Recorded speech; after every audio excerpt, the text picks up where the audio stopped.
21 ग्राम होता है वजन। क्या आपको पता था? नहीं पता था तो इस वीडियो को देखें। प्राचीन मिस्र के लोगों का मानना था कि मरने के बाद इंसान एक लंबे सफर पर निकल पड़ता है। ये सफर बेहद मुश्किल होता है, जिसमें वो सूर्य देवता, जिन्हें मिस्र के लोगों को रॉ कहते हैं, रॉ के नाम से जाना जाता है, कि नाव सवार होकर हॉल ऑफ डबल ट्रूथ तक पहुंचाता है। किंवदंतियों के मुताबिक सच्चाई का पता लगाने वाले हॉल में आत्मा का लेखा जोखा देखा है और उसका फैसला होता है। यह सच और न्याय की देवी कलम के वजन से तुलना के दिल से वजन से की जाती है, उसके दिल की धड़कन से वजन की गई।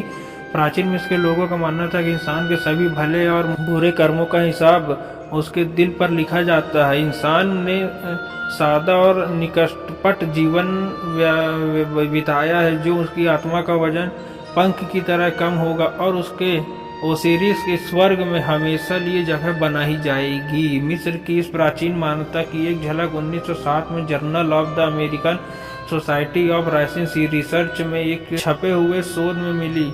Hypothesis on the substance of the soul along with experiment के बाद ये पता चला था कि नाम में शोध के इंसान मरने के बाद भी आत्मा से जुड़ी प्रयोग चर्चा की गई थी। आत्मा का वजन कितना होता है तो वह बताया 1907 में छपा, जिसमें स्पष्ट तौर पर लिखा था, डॉक्टरों ने लगता है कि आत्मा का भी निश्चित वजन होता होगा। तो 1866 में स्कॉटलैंड के ग्लासगो में जन्मे डॉक्टर डंकन 20 साल की उम्र में अमेरिका से मैसूराइस आ गए थे।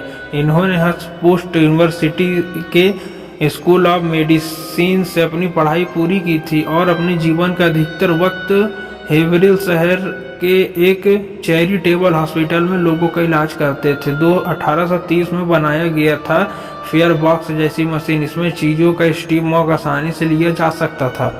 डॉक्टर का कहना था कि काम करते वहाँ जिन लोगों की मौत देखते थे, अस्पताल में वजन मापने की मशीन देखकर उनका दिमाग खराब हो जाता था कि आत्मा का वजन मापने ख्याल आया।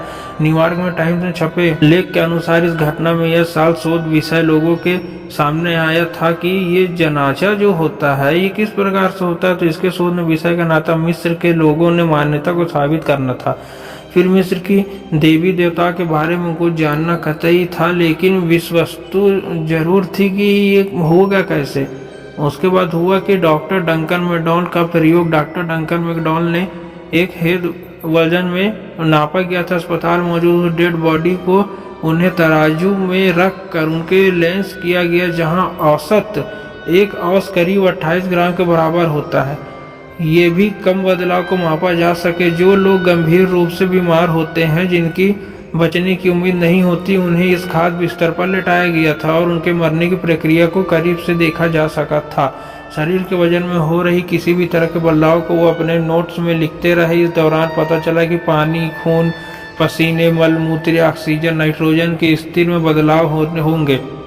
उसके साथ इस शोध में उनके साथ 4 और फिजिशियन काम कर रहे थे। सभी इस आंकड़ों का अलग अलग हिसाब कर रहे थे। तो हिसाब करने वक्त पता चला कि डॉक्टर डंकन के दावा किया गया इंसान भी हो सकता है। बस यही था, इसीलिए लोगों का वजन कम हो जाता है। इन्हीं ही पता किया था कि डॉक्टर लोग ने कि इसका वजन 21 ग्राम कैसे हुआ। तो 21 ग्राम होने का कारण यही था।